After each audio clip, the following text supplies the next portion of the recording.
고난 중에 드린 예수님의 기도라는 제목으로 함께 은혜를 나눕니다. 오늘 본문에 보니까 예수님은 절박한 기도를 드리고 계십니다. 왜 예수님께서 절박한 기도를 드리고 있는 것일까요? 이제 곧 십자가에서 죽으신다는 것을 아셨기 때문입니다. 오늘 보면 38절에 보니까 예수님의 마음이 이렇게 표현되어 있습니다. 내 마음이 매우 고민하여 죽게 되었다 말씀하고 있습니다. 이 말은 굉장히 놀라운데 예수님이 이런 말을 했다는 것이 사실 믿기지가 않습니다. 왜냐하면 예수님이 그동안 보여주신 모습은 이러한 모습이 아니었기 때문입니다. 예수님은 기적을 행하시는 분이셨고요, 죽은 자를 살리시는 분이셨고, 귀신을 쫓아내신 분이셨고, 바람을 잠잠케 하신 분이셨습니다. 주님은 문제 해결을 하시는 분이셨지 문제 때문에 고통당하는 분이 아니셨습니다. 그런데 절박한 마음으로 매우 고민하여 죽게 되었다고 하신 것입니다. 굉장히 낯설지요. 굉장히 낯선 예수님의 모습입니다. 예수님도 절박한 문제를 만났을 때 연약한 모습 그대로 기도드린 것입니다. 그런데 신기하게도 예수님의 이러한 모습이 우리에게 큰 위로가 됩니다. 나만 못나고 나만 부족하고 나만 연약해서 절박하게 기도하는 것이 아닙니다. 예수님도 절박한 문제를 만나셨고 절박하게 기도드린 것입니다. 우리도 예수님처럼 절박한 문제를 만났을 때 있는 모습 그대로, 연약한 모습 그대로 기도하게 되기를 원합니다. 첫째로 고난 중에 드린 예수님의 기도는 어떤 기도였을까? 깨어있음의 기도였습니다. 오늘 내용에 보니까 반복적으로 나오는 단어가 깨어있으라입니다. 38절에 보면 너희는 여기 머물러 나와 함께 깨어있으라, 명령입니다. 40절에는 너희가 나와 함께 한 시간도 이렇게 깨어있을 수 없더냐, 반문을 하세요. 그래도 깨어있으라 라는 이야기죠. 강조입니다. 41절에서는 깨어있어야 하는 이유를 말씀해 주십니다. 시험에 들지 않게 깨어 기도하라. 예수님은 제자들에게 특별한 일을 요구하지 않으셨습니다. 싸우라고 요구하지 않으셨고요, 어떠한 계획을 세우라고 요구하지 않으셨습니다. 단 한 가지 요구하셨습니다. 깨어있으라. 예수님은 왜 이것을 요구하신 것일까요? 무엇 때문에 깨어있으라고 말씀하신 것일까요? 그 이유는 먼저 기도하기 위해서입니다. 겟세마네는 단순히 슬픈 장면이 아니라 보이지 않는 영적 전쟁터였습니다. 제자들이 영적으로 무너지지 않기를 예수님께서 원하신 것입니다. 그래서 시험에 들지 않게 깨어 기도하라고 말씀하신 것입니다. 여러분, 여기서 시험은 단순한 유혹이 아니라 무너지는 순간을 말합니다. 유혹, 이 시험은 믿음이 무너지는 순간이에요. 실제로 깨어있지 못했던 베드로는 예수님을 위해서 칼까지 빼어들었지만 결국 3번이나 부인하게 됩니다. 무엇이 문제였을까요? 육체적으로 싸우는 것이 문제가 아니라 영적으로 잠든 것이 문제였습니다. 결국 깨어있지 않았기 때문에 일어난 일이었습니다. 그래서 예수님은 깨어있기를 원하신 것입니다. 우리도 예수님처럼 깨어 기도하게 되기를 원합니다. 기도하는 것은 깨어있는 자의 특권임을 기억하시기 바랍니다. 깨어있으라고 하신 두 번째 이유는 하나님의 때, 하나님의 시간을 놓치지 않기 위함입니다. 예수님은 계속해서 이렇게 말씀하셨습니다. 마태복음 26장 45절에 보라, 때가 가까이 왔으니, 마가복음 14장 41절에도 때가 왔도다, 보라, 인자가 죄인의 손에 팔린다라고 말씀하고 계십니다. 겟세마네의 밤은 우연한 밤이 아니고 하나님의 뜻이었습니다. 하나님의 계획이었습니다. 그런데 깨어있지 않으면 하나님의 일하시는 순간을 알지 못하고 하나님이 하시는 것이 실패인 것처럼 보입니다. 제자들은 잠들었기 때문에 십자가가 하나님의 계획이 아니라 실패처럼 보였습니다. 그래서 예수님이 말씀하신 것입니다. 깨어있으라, 지금 하나님이 일하신다. 그래서 예수님이 그렇게 깨어있으라고 하신 것입니다. 우리는 제자들처럼 잠들지 않고 깨어서 하나님의 일을 깨닫고 하나님의 일에 동참하는 축복이 있게 되기를 바라겠습니다. 세 번째로 깨어있으라 하신 이유는 기도만이 우리의 마음을 단단하게 하기 때문입니다. 우리의 마음을 새롭게 할 수 있는 방법이 우리에게 없습니다. 오직 주님이 내 안에, 내가 주님 안에 거하고 하나님의 은혜가 또 하나님이 내 안에 거할 때에 우리는 마음을 새롭게 할 수 있습니다. 성령께서 내 안에 거하실 때 단단하게 할 수 있습니다. 38절에 보니까 예수님도 고난 앞에서 내 마음이 고민하게 되어 죽게 되었다고 절박하게 말하셨습니다. 그런데 기도 후에 예수님은 완전히 달라지셨지요. 더 이상 흔들리지 않으셨고요. 담대하게 십자가를 향해 걸어가셨습니다. 그래서 깨어있는 기도는 무엇이냐 하면 상황이 바뀌기 전에 먼저 사람의 마음이 하나님의 마음으로 바뀌는 것입니다. 저는 이러한 모습을 목회를 하면서 많이 보았습니다. 지금이야 없다고 믿습니다만 제가 처음 목회를 나왔을 때만 하더라도 많은 여성분들, 아내들의 남편에게 많이 맞았습니다. 교회 안 나오실 분이 아니에요. 안 나오셔서 왜 안 나왔나, 그리고 전화를 걸어보면 전화를 받지 않아요.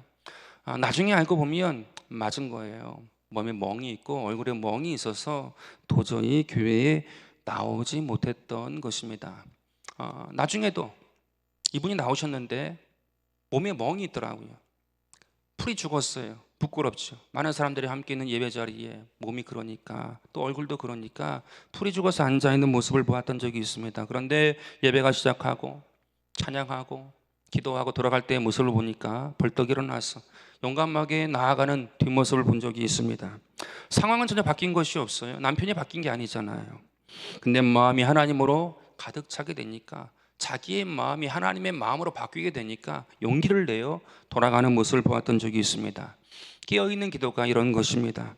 우리의 마음이 단단해지고요, 하나님으로 충만하게 되는 것인 줄로 믿습니다. 마음에 흔들림이 없고 마음의 기쁨과 감사가 넘치십니까? 그 사람이 바로 깨어있는 사람인 줄로 믿습니다. 깨어있으라고 하신 마지막 이유는 부활이 있기 때문입니다. 예수님은 이미 알고 계셨습니다. 이 밤이 끝이 아니라 하나님께서 새 일을 준비하고 계신다는 것을 아셨습니다. 십자가만 보면 절망이지요. 그러나 깨어있는 사람은 그 너머를 보는 것입니다. 그래서 지금은 이해 못해도 깨어있으라고 말씀하신 것입니다. 특별히 이번 주부터 사순절이 시작되는 주간입니다. 사순절은 예수님이 부활하시기 전 40일 동안 고난당하신 기간을 기억하고 묵상하는 기간입니다. 옛날 중세 시대에는 예수님의 고난에 동참하겠다고 스스로 자기의 고통을 가하던 사람들이 있었습니다. 자기의 몸에 채찍질을 가하고요, 옷에 가시를 달아서 그 옷을 입고요, 쓴 것을 먹고 불편하게 잠자리에 들었습니다. 그러나 오늘날에는 그런 의미보다는 고난당하신 예수님을 묵상하면서 스스로에게 묻는 것이 필요한 것으로 보입니다. 바쁘게 살고 있지만 나는 깨어있는가? 피곤한 하루였지만 나는 깨어있는가? 예수님은 고난당하셨지만, 죽으셨지만 부활하셨다. 그렇다면 나의 고난 뒤에도 부활이 있는 것이 아닌가? 나는 이러한 믿음을 믿고 신뢰하고 깨어있는가?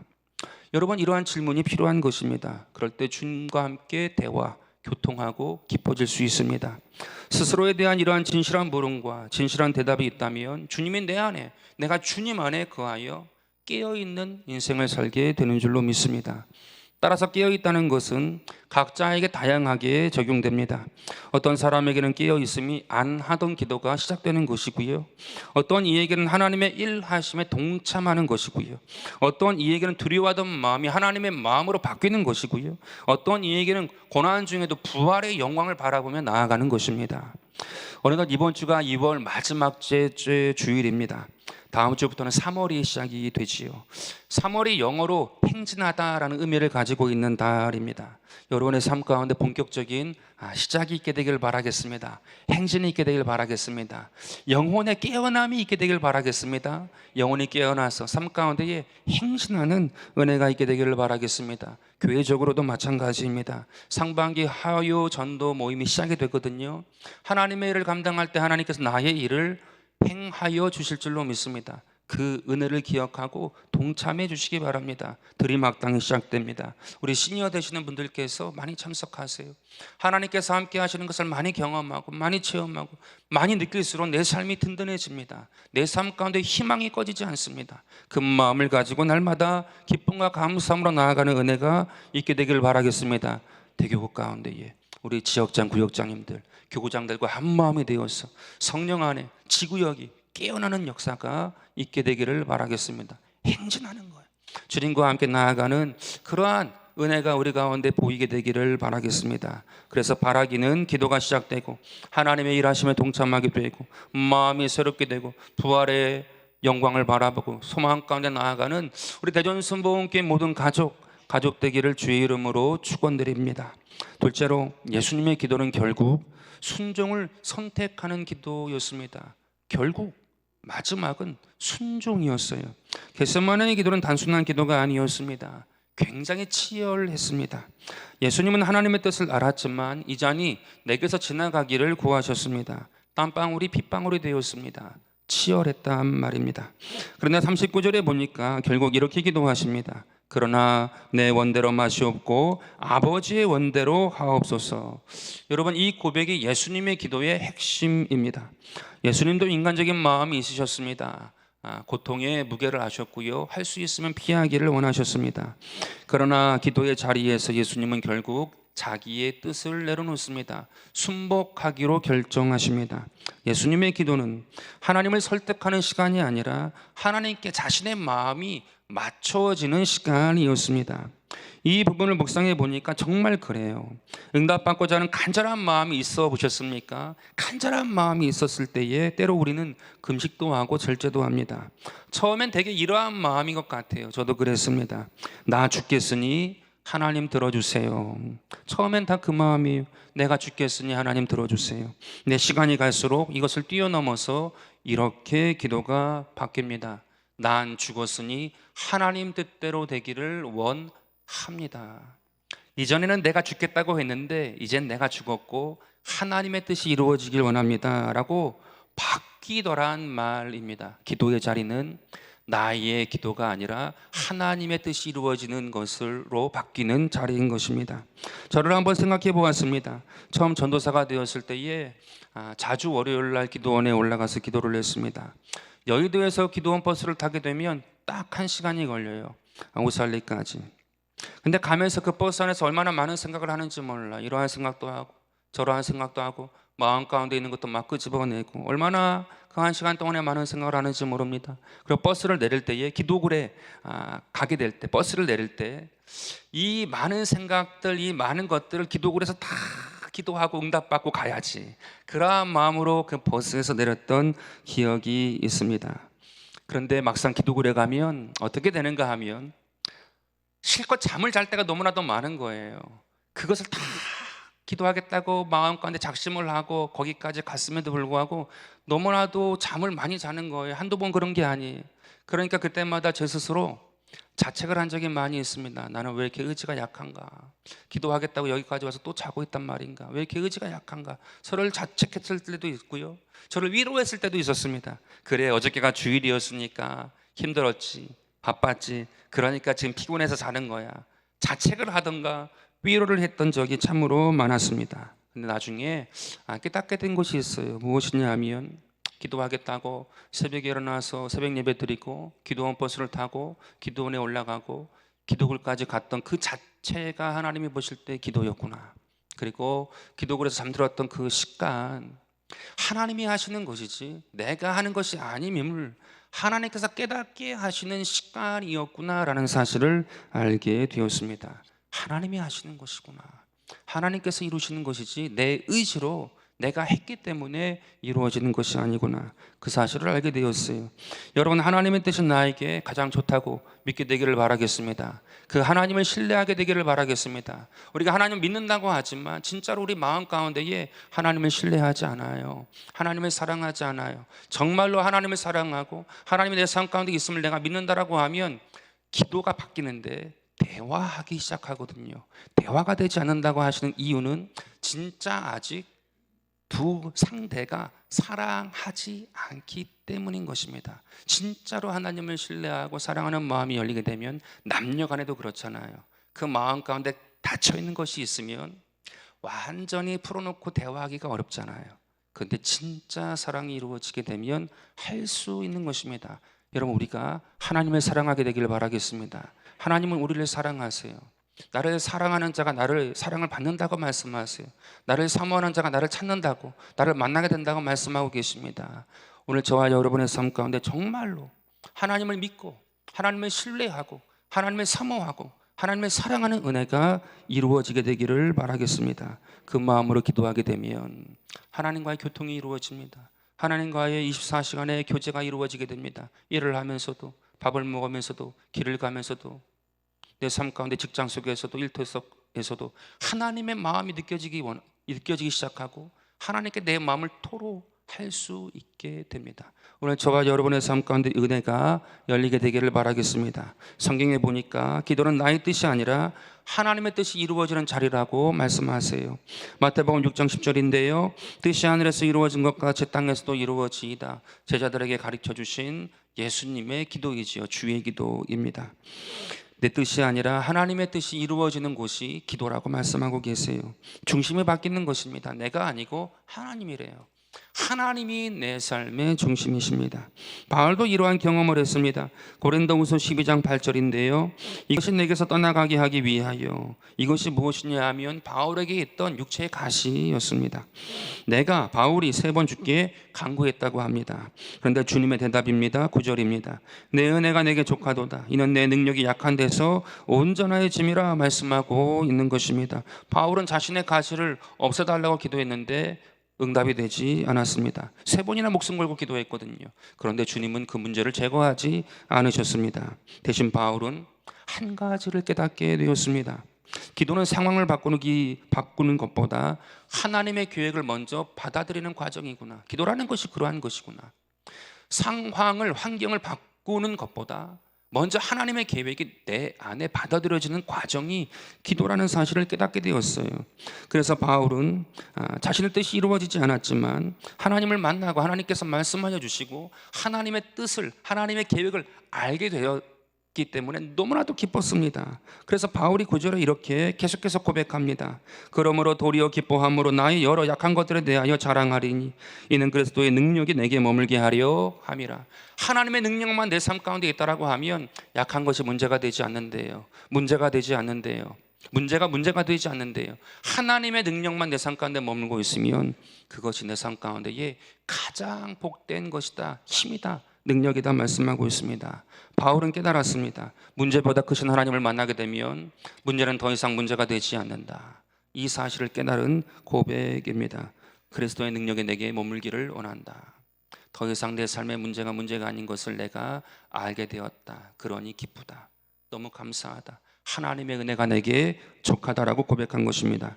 여러분, 이것으로 인해서 바울이요 진정으로 자유하게 되었습니다. 진정한 평안을 누리게 되었습니다. 심지어 약한 것까지 자랑할 수 있는 뛰어넘은 사람이 되었어요. 기본적인 것을 뛰어넘은 사람이 되고 말았습니다. 그 어떠한 환경도 흔들리지 않는 인생이 되고 말았던 것입니다. 오늘 이 시간 여러분에게 이러한 은혜가 열리게 되기를 바라겠습니다. 그 축복이 있어요. 세상이 감당할 수 없는 하나님의 사랑, 세상이 감당할 수 없는 하나님의 능력, 하나님의 은혜가 있는 주의 백성 되기를 축원드립니다. 마귀는 우리의 약점을 잡고 우리를 조종하려고 합니다. 우리를 마음대로 하려고 합니다. 우리의 약함이 예수님으로 인해서 강함이 되어 바뀌게 되는 은혜가 있게 되기를 주의 이름으로 축복합니다. 아까 얼굴에 멍이 드신 분이 있다고, 몸에 멍이 드시던 분이 있다라고, 그리고 벌떡 일어나서 예배국에 나갔다라고 말씀드렸잖아요. 그분이 이후에 어떻게 되었을까요?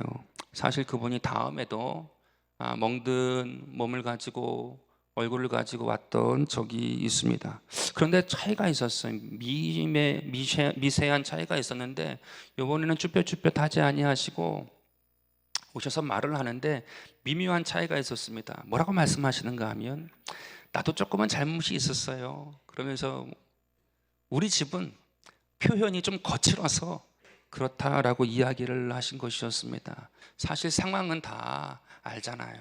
몸이 멍들 정도라고 하면 얼마나 불편하고 괴로운 순간을 겪고 오신 것입니까? 슬프지요.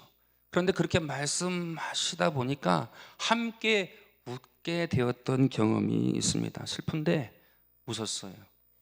그분과 함께 웃었던 기억이 저에게 있습니다. 그분 남편이 변화된 것을 제가 보고 오지는 못했지만 그 가정 가운데 하나님께서 역사하신 줄로 믿습니다. 하나님께서 은혜를 더하여 주신 줄로 믿습니다. 지혜의 성경인 잠언은 이미 수천 년 전에 우리에게 이렇게 말씀하셨습니다. 잠언 16장 9절인데요, 사람의 마음으로 자기의 길을 계획할지라도 그의 걸음을 인도하시는 이는 야훼시다. 하나님께서 인도하신다고 말씀하십니다. 하나님이 인도하시는 걸음 걷게 되기를 바라겠습니다. 하나님이 인도하시는 그 걸음에, 그 인도하심에 순종하는 은혜가 있게 되기를 바라겠습니다. 하나님의 인도하심이 진정한 복이에요.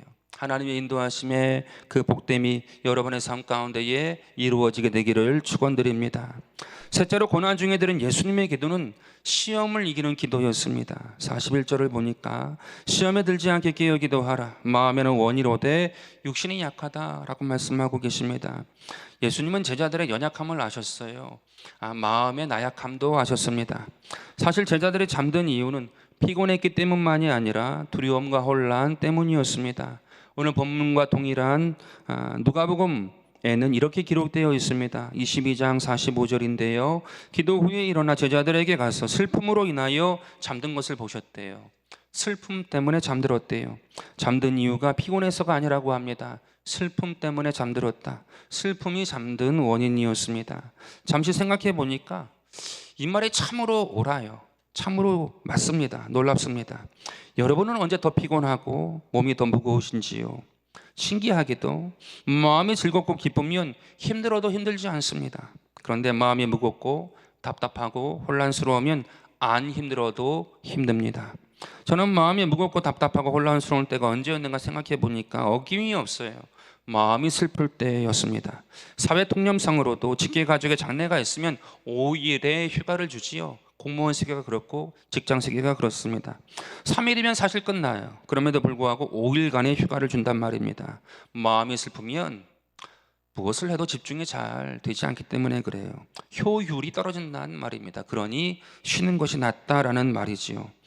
그런데 오늘날의 문제는 무엇이냐? 평상시에도 마음이 병든 사람이 많다는 것입니다. 놀리고 답답하고 혼란스러운 마음이 많습니다. 마음에 병이 들었습니다. 얘기를 들어보면 몸이 천근만근 같아요. 아무것도 하기 싫대요. 일어날 힘이 없으니까 주저앉게 되고 결국 잠들게 되더란 말입니다. 잠자고 싶다란 말입니다. 그 원인이 무엇이냐? 마음이 슬픈 것이에요. 마음의 기쁨을 빼앗긴 것입니다. 우리 중에 마음이 슬픈 자가 있습니까? 마음의 기쁨을 빼앗긴 자가 있습니까? 주님으로 인해서 다시 그 마음의 기쁨이 회복되게 되기를 바라겠습니다. 사실 가장 슬퍼해야 하는 이는 누구냐 하면 제자들이 아니에요. 예수님이지요. 근데 오히려 예수님은 슬퍼하지 않으셨습니다. 이 모습을 보고 성경은 예수님에 대해서 이렇게 말씀하세요. 히브리서 12장 2절입니다. 믿음의 주여 또 온전하게 하신 이 예수를 바라보자. 그는 그 앞에 있는 기쁨을 위하여 십자가를 참으사. 여러분 이게 무슨 말입니까? 슬픔을 이겼다는 얘기예요. 앞에 있는 기쁨으로 인하여 슬픔을 이겼다. 부끄러움을 개의치 아니하시더니. 이것은 무슨 말일까요? 마음의 무거움, 마음의 눌림, 답답함, 억울함, 혼란스러움들을 개의치 않게 됐다는 얘기입니다. 이겼다라는 이야기입니다. 앞에 있는 기쁨으로 인하여. 그래서 이겼다. 그리고는 하나님 보좌 우편에 앉았다고 말씀하고 있는 것입니다. 여러분 우리가 마인드 컨트롤 또 자기계발서 많이 또 보시는 분들도 계시잖아요.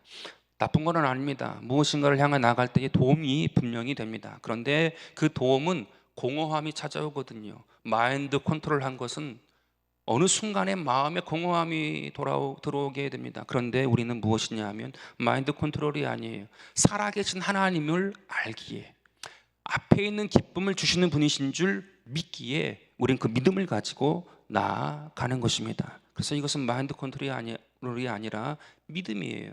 믿음으로 말미암아 나아가고 살아계신 하나님께 받아 누리게 되어지면 충만하게 됩니다. 공허함이 아니고 사신 주님이 내 안에 거하시기 때문에 충만함이 있고 힘이 있고 더 나아가고 영광을 돌리고 감당하여 나아갈 수 있는 새 힘을 얻게 되는 것입니다. 여러분 이것은 마인드 컨트롤이 아니고 자기 개발이 아니에요. 살아계신 하나님이 계신 것을 믿고 그 믿음을 가지고 나아가고 받아들였을 때 채워지는 영광입니다. 그것이 바로 오늘 이 사도 바울이 고백하고 있는 것입니다. 그래서 시험을 이겼다라는 것입니다. 예수님은 시험을 이기셨습니다. 겟세마네 기도 이후에 예수님을 보십시오. 더 이상 흔들리지 않고 십자가를 향하여서 걸어 나아갑니다. 그러나 제자들은 마음이 슬펐습니다. 예수님이 죽는다고 예고되었고요. 상황에 대한 두려움이 있었고 미래에 대한 불안도 있었습니다. 그래서 슬픔에 눌려 잠들고 만 것입니다. 그래서 예수님은 말씀하신 것입니다. 깨어 기도하라. 고난 중에 드린 예수님의 기도는 시험을 이기는 기도인 줄로 믿습니다. 우리가 고난 중에도 기도하고 깨어 있어서 시험을 이기는 은혜가 있게 되기를 바랍니다. 한 운동선수 인터뷰였는데요, 굉장히 가슴에 와닿은 인터뷰였습니다. 내용이 뭐냐 하면 그 선수가 이러는 거예요. 뭐라고 말하는가, 프로는 가능성을 이야기하지만 아마추어는 한계를 이야기한다라고 말하는 거예요. 그러면서 하는 말이 무엇이냐면, 여러분, 성공과 행복을 어떻게 생각하십니까? 누구나 성공하고 행복하기를 원하는데 성공과 행복은 다를 수 있습니다. 성공하기 위해서는 다가오는 고난, 역경, 어려움을 극복해야 합니다. 이것이 프로입니다. 프로가 그것을 이기고 극복하고 감당했을 때 성공했다라고 이야기하는 것입니다. 그런데 아마추어는 즐거움을 위해서 하는 것이기 때문에 한계를 뛰어넘어야 하는, 극복해야 하는 상황에 어려움이 닥쳤을 때에, 또한 힘듦이 닥쳤을 때에 그것을 감당하지 못하는 것을 많이 보았습니다. 그래서 그것은 아마추어라고 하는 것입니다. 굉장히 도전이 되었어요. 신앙에도 그렇지 않은가? 신앙에도 프로가 있고 신앙에도 아마추어가 있는가라는 생각이 들었습니다. 여러분, 신앙의 성공이 무엇입니까? 신앙의 승리가 무엇입니까? 때론 괴로워요. 때론 힘들어요. 때론 우울해요. 앞에 있는, 그럼에도 불구하고 앞에 있는 기쁨을 바라보고 이기신 예수님처럼 우리도 앞에 있는 기쁨을 바라보고 나아가는 것입니다. 이기는 것입니다. 앞에 있는 기쁨, 살아계신 하나님이 준비하신, 예비하신 그것을 믿고 나아가는 것입니다. 그래서 슬픔을 이기는 것입니다. 사람들은 말합니다. 나는 성공도 원하고 행복도 원한다. 그런데 힘든 것은 싫다. 그러나 예수님께서 말씀하세요. 성공에는, 승리에는 힘듦이 따른다. 어려움도 따른다. 그러나 앞에 있는 기쁨을 바라보고 나아가면 반드시 행복이 온다. 그것이 신앙의 성공이다. 신앙의 승리라는 것입니다. 제가 의역을 한 거예요. 예수님께서 그렇게 말하지 않았지만 똑같이 그러한 의미의 모습이 있단 말입니다. 성경은 이 사실을 계속해서 우리에게 말씀하여 주십니다. 야고보서 1장 2절입니다. 내 형제들아, 너희가 여러 가지 시험을 당하거든 온전히 기쁘게 여기라. 어떻게 온전히 기쁘게 여길 수 있단 말입니까? 살아계신 하나님이 그 앞에 있는 기쁨을 우리에게 보이신 거예요. 알리신 거예요. 그러니 기뻐할 수 있다는 얘기입니다. 그러니 4절에 인내를 온전히 이루어라. 그래서 누려라. 로마서 5장 3절입니다. 우리가 환난 중에도 즐거워하나니. 여러분, 환난 중에도 누가 즐거워할 수 있는 것입니까? 하나님이 살아계시기 때문에 앞에 있는 기쁨이 있다는 얘기예요. 그것을 믿고 나아가라는 얘기입니다. 그 기쁨을 보았기 때문에 환난 중에도 즐거워할 수 있단 말입니다. 성경은 다 이 얘기를 하고 있는 거예요. 살아계신 하나님이 전제가 된 것입니다. 환난은 인내를, 인내는 연단을, 연단은 소망을 이루는 줄 압니다. 고린도후서 4장 17절도 말씀합니다. 우리가 잠시 받는 환난이 경한 것이 지극히 크고 영원한 영광에 중한 것을 우리에게 이루게 합니다. 누가 감히 나의 고난이 경한 것이라고 말할 수 있습니까? 내가 당하는 고난을 약한 것이라고, 경한 것이라고 말할 수 있단 말입니까? 진짜 크고 영원한 영광을 본 사람만이 말할 수 있는 것이지요. 예수님이 보았고요, 사도 바울이 보았고요, 믿음의 선진들이 보았던 것입니다. 그리고 한 분야에서 성공을 이루어낸 운동선수의 경험 속에서도 우리는 깨달을 수 있는 것입니다. 앞에 있는 기쁨을 보는 거예요. 앞에 있는 기쁨을 보고 시험을 이기는 자가 복된 줄로 믿습니다. 오늘 주님께서 그것을 우리에게 가르치고 계세요. 그래서 예수님은 오늘도 우리에게 말씀하시는 것입니다. 고난 중에도 깨어 있으라. 고난 중에도 깨어 기도하라. 우리 모두 예수님 말씀대로 깨어 있게 되기를 주의 이름으로 축복합니다. 말씀을 정리합니다. 우리 모두 깨어 기도하고 하나님의 일에 동참하고 마음이 변하게 되고 하나님의 영광의 소망을 바라보며 나아가는 백성 되기를 바랍니다. 고난 중에 끼어 기도하여서 순종을 택하고 시험을 반드시 이기는 하나님의 귀한 백성 다 되기를 주의 이름으로 축원드립니다. 올 한 해가 망망대해의 평안과 아무런 비바람이 없는 그러한 해라고 누구도 말할 수 없습니다. 당연히 그런 날은 매년 매일마다 이루어지지 않습니다. 비바람이 치고 풍랑이 온다 할지라도 시험을 이긴 예수님처럼 우리가 주님 바라보고 나아가야 할 줄로 믿습니다. 그래서 그 앞에 있는 기쁨을 바라보고 힘을 내어서 다시금 주님께 나아가서 올 한 해가 지나갈 때에 하나님께서 함께 하신 것을 기억하고 감사하고 맺게 하신 열매를 바라보고 또 감사하고 하나님의 귀한 백성이 되어 살아가는 하나님의 귀한 자녀 우리 모두가 되기를 주의 이름으로 축원드립니다. 그래서 하나님께 영광 돌리는 올 한 해가 되기를 바라겠습니다. 아버지 하나님 은혜와 사랑을 감사드립니다. 고난 중에도 예수님 기도하셨군요. 오늘 이 시간 그 예수님을 바라보며 우리가 오늘도 올 한 해도 살기 원합니다. 성령 하나님 함께 하셔서 깨어있기 원합니다. 또한 주님과 함께 나아가기 원합니다. 또한 주님께서 함께 하시는 것을 날마다 기억하고 시험을 이기길 구합니다. 주님께서 함께 하셔서 다 주 앞에 승리하는 하나님의 귀한 백성 되게 하여 주옵소서. 살아계신 예수 그리스도 이름으로 기도드립니다. 아멘.